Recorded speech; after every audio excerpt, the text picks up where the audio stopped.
Hello and welcome to the Real Estate Regroup Show. I am your host, LJ Walker, a real estate investor helping you realize your dreams of owning a home or investing in one. Today, let's talk about how much money do you feel you need in order to be financially secure.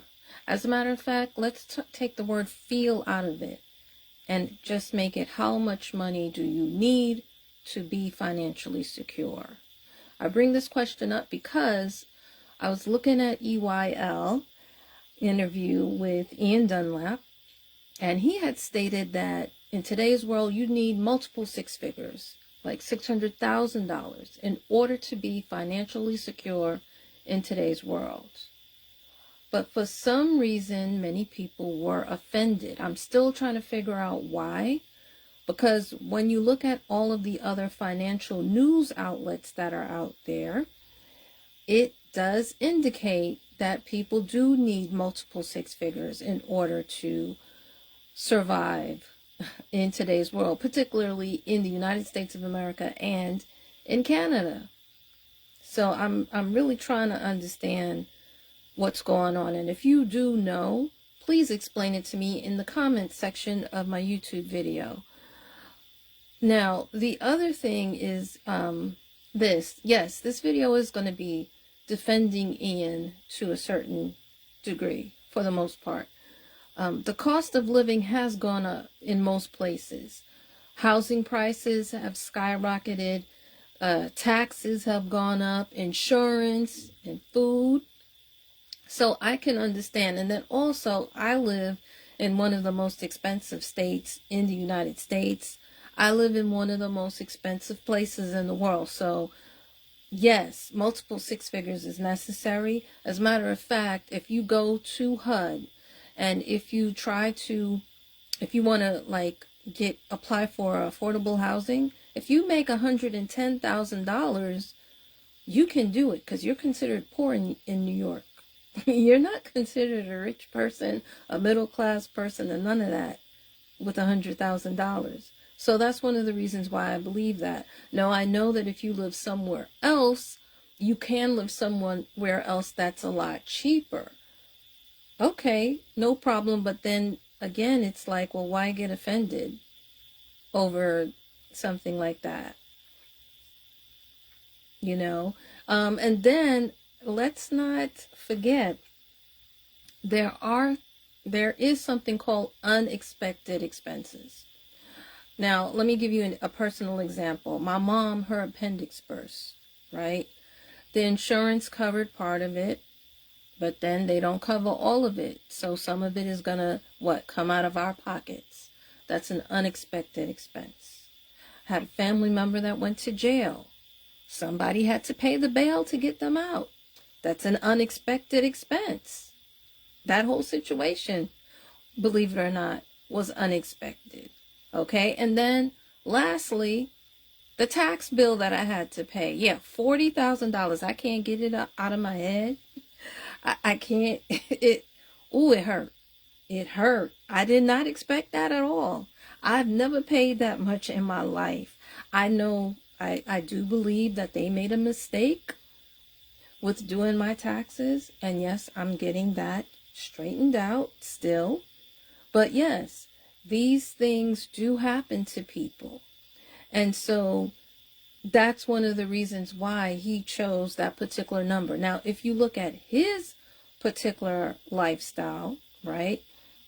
I haven't followed him like too much, but when I was part of Red Panda way back when, like before he even got with EYL,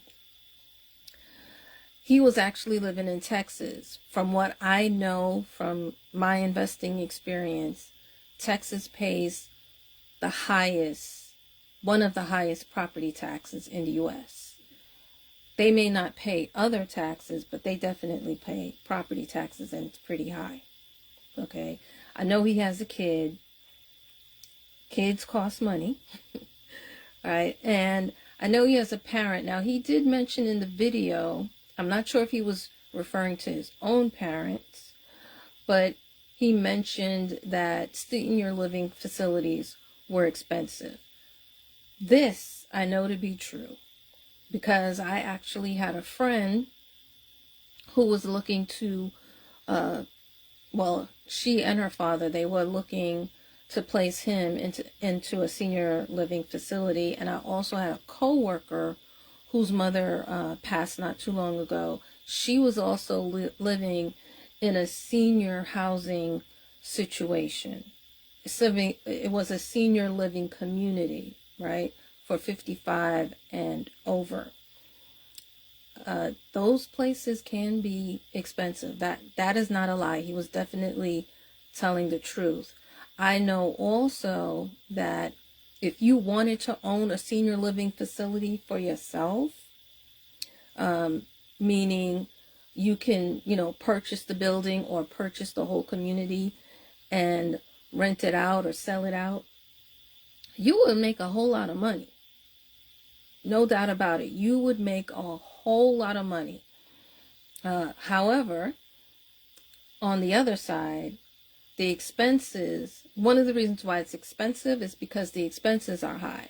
Because typically you have to modify those buildings. You have to do things like lower the light switches, put in handrails in the bathtub, grab rails in the bathtubs, because you don't want any slips and falls. That increases your insurance, right? So those people who own those type of facilities are paying a lot, as far as insurance is concerned, just to protect their investment. So that's one of the reasons why it costs so much money. So he's not,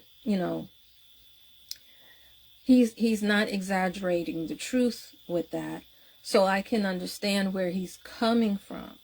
But if your situation is not at that point, I don't understand why you would be offended. Just take it with a grain of salt with whatever it is that he's mentioning, and then what if you're still not sure how much you need to be financially secure, just look at your life, consider, are you single? Are you single with a child like him?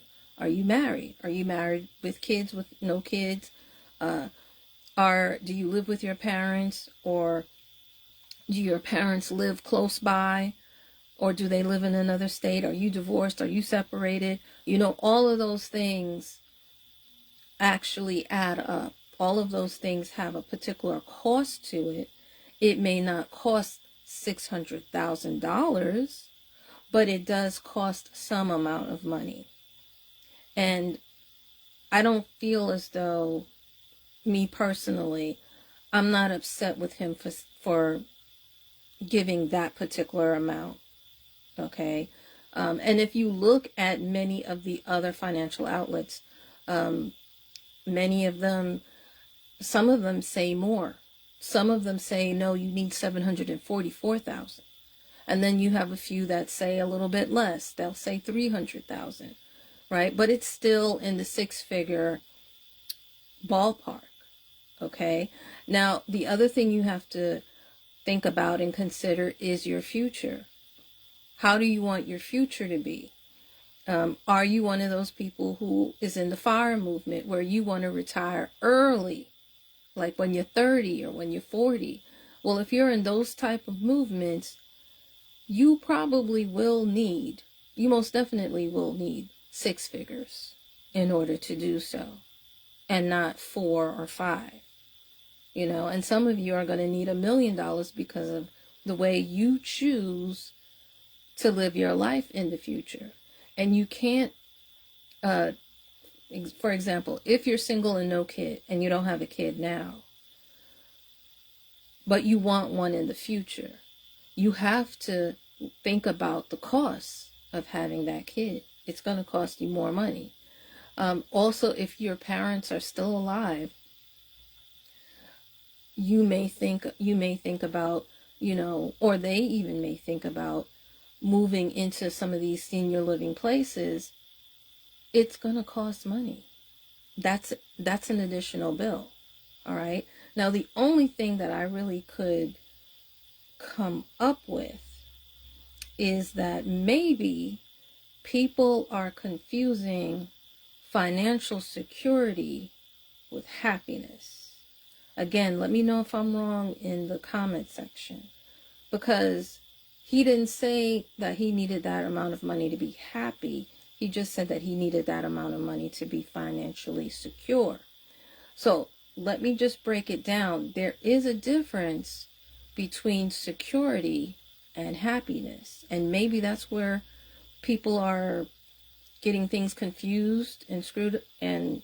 So here's the thing. Security has to do with protecting, safeguarding, taking precautions, lowering risk, financial stability, right? That is, can you meet your needs?